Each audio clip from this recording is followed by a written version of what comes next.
Does the frequency of your training sessions make a difference to your muscle growth? The truth is, it's not just about how often you train, but also about how you train.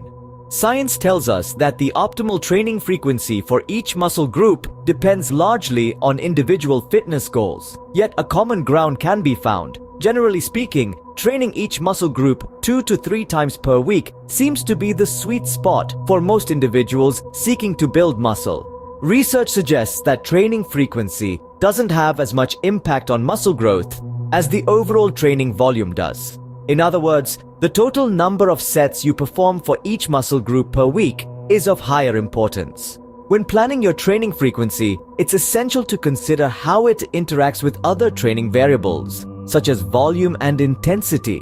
The intensity of your workout, measured as the percentage of your 1 repetition max lift, influences how often you can train a muscle group. If you're consistently training at very high intensities, you may need to train muscles less frequently than someone who primarily trains at moderate intensities.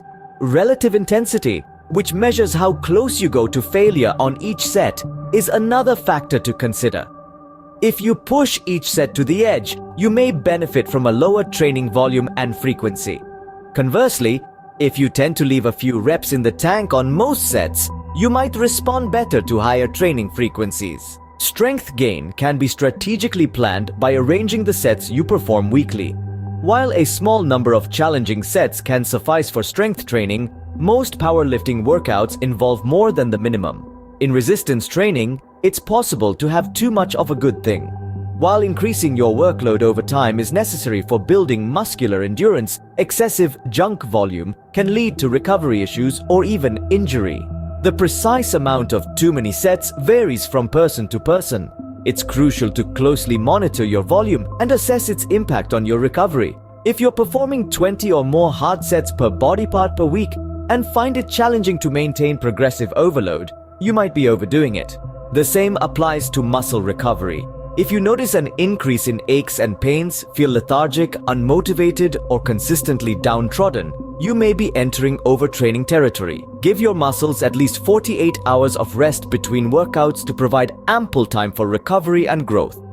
Overtraining can hinder progress and increase the risk of injury. So remember, the optimal training frequency for muscle growth depends on your individual needs and goals. However, training each muscle group 2 to 3 times per week, while considering volume, intensity, and rest, is a solid starting point. Listen to your body and adjust your training accordingly to optimize your results. In sum, training frequency is just a piece of the puzzle.